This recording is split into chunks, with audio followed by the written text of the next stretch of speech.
Hello everyone, नमस्कार। मेरा नाम डॉक्टर अमित पांडोत है। मैं ग्लोबल हॉस्पिटल परेल मुंबई में क्लिनिकल लीड और सीनियर कंसल्टेंट हूँ, लिवर स्पेशलिस्ट। आज मैं आपको फैटी लिवर के बारे में थोड़ी जानकारी देना चाहूँगा।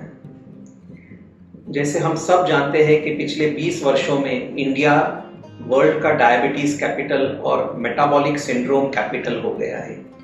यानी कि जो चर्बी, पेट की चर्बी और मोटापे की वजह से जो बीमारी आती है, जैसे diabetes, fatty liver, blood pressure, high cholesterol, heart की बीमारियां, उसमें इंडिया सबसे अग्रणी देश हो गया है। ऐसे हमारे लोगों में वजन बहुत ज़्यादा नहीं होता है if we compare to the western population, but एक जो जेनेटिक प्रीडिस्पोजिशन है हमारे लोगों का, वो है कि हमारी जो भी चर्बी होती है वो सेंट्रल ओबेसिटी होती है। यानी कि पेट और जो हमारा सेंट्रल एरिया होता है उसमें वो चर्बी जाके जमा होती है। और जब ये सेंट्रल ओबेसिटी होती है, यानी कि जो वाइटल ऑर्गन्स है उसके अराउंड ये चर्बी जमा होती है, तो ये बीमारियों की जड़ होती है। And that is the reason India ये सब बीमारियों में बहुत ही अग्रणी हो गया है। तो उसी का एक हिस्सा होता है फैटी लिवर, यानी लिवर के ऊपर जब चर्बी जमा हो जाती है। ये almost 30 to 50% of adult population में फैटी लिवर होता है। अगर हम 100 लोगों का सोनोग्राफी करें तो उसमें 30 से 50% लोगों में फैटी लिवर होगा अडल्ट पॉपुलेशन में, और ये बहुत ही बड़ा नंबर है। हर एक को इससे घबराने की जरूरत नहीं होती है। जिसको फैटी लिवर है सबको लिवर की दिक्कत होगी या लिवर फेलियर होगा या लिवर सिरोसिस होगा, ऐसा नहीं है। उसमें से केवल 10 या 15% लोगों को लिवर सिरोसिस होगा। लेकिन क्योंकि ये नंबर इतना ज़्यादा है और इतने रैपिडिटी से इसके नंबर्स बढ़ रहे हैं, इसलिए हमें उसके बारे में सतर्क रहना बहुत ज़रूरी है। सबसे इम्पॉर्टेंट है हमें अपना जो वज़न है वो नियंत्रित रखना है। और वज़न सिर्फ जो वेइंग स्केल पे हम नंबर देख रहे हैं वो नहीं होता है। खास करके हमारा मसल मास, सेंट्रल ओबेसिटी, काफ़ी लोगों का वज़न कम होता है बट चर्बी पेट में काफ़ी ज़्यादा होती है या सेंट्रल एरिया में काफ़ी ज़्यादा होती है।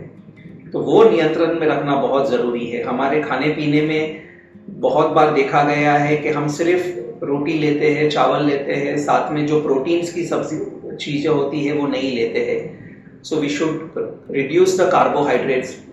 हमारे जो डाइट में कार्बोहाइड्रेट्स का जो मात्रा है वो कम करना चाहिए और प्रोटीन का इंटेक बढ़ाना चाहिए, जिससे कि मसल मास बढ़े और चर्बी की मात्रा कम हो। दूसरा होता है रेगुलर एक्सरसाइज।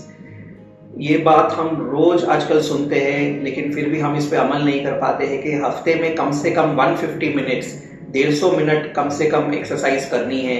मॉडरेट एक्सरसाइज, भले ही वो ब्रिस्क वॉकिंग हो, रनिंग हो, स्विमिंग हो, जिम हो, योगा हो, पावर योगा हो, कोई भी form of exercise, but discipline से एटलीस्ट 5 डेज अ वीक हमें वो करनी है। तीसरा है डायबिटीज, ब्लड प्रेशर को कंट्रोल में रखना।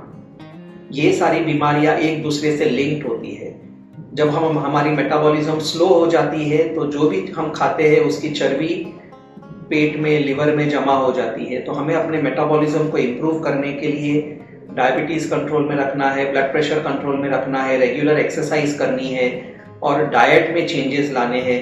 जैसा मैंने कहा, कार्बोहाइड्रेट्स को कम करना है और प्रोटीन्स को बढ़ाना है। तीसरा, एक बार हमें पता चल जाए कि लिवर में चर्बी है तो 6 महीने, साल भर में रेगुलर लिवर फंक्शन टेस्ट करवाने हैं। और अगर लिवर के नंबर्स बढ़ रहे हैं तो लिवर स्पेशलिस्ट को कांटेक्ट करना है। चौथा ऐसा है कि अगर फैमिली में किसी को लिवर की तकलीफ हुई है या स्पेशली लिवर की वजह से फैमिली में कोई बड़ी बीमारी आई है तो हमें और ज़्यादा सतर्क रहना है, क्योंकि कुछ फैमिलीज में फैटी लिवर और ये जो बीमारियां है ये जीन से भी स्प्रेड होती है।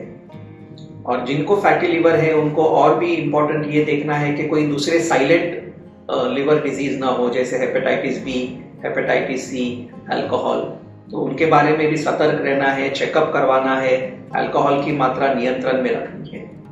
तो ये सारी चीज़ें हमें ध्यान रखनी है ताकि फैटी लिवर को हम कंट्रोल रख सके और आगे बढ़ने से रोके। Thank you.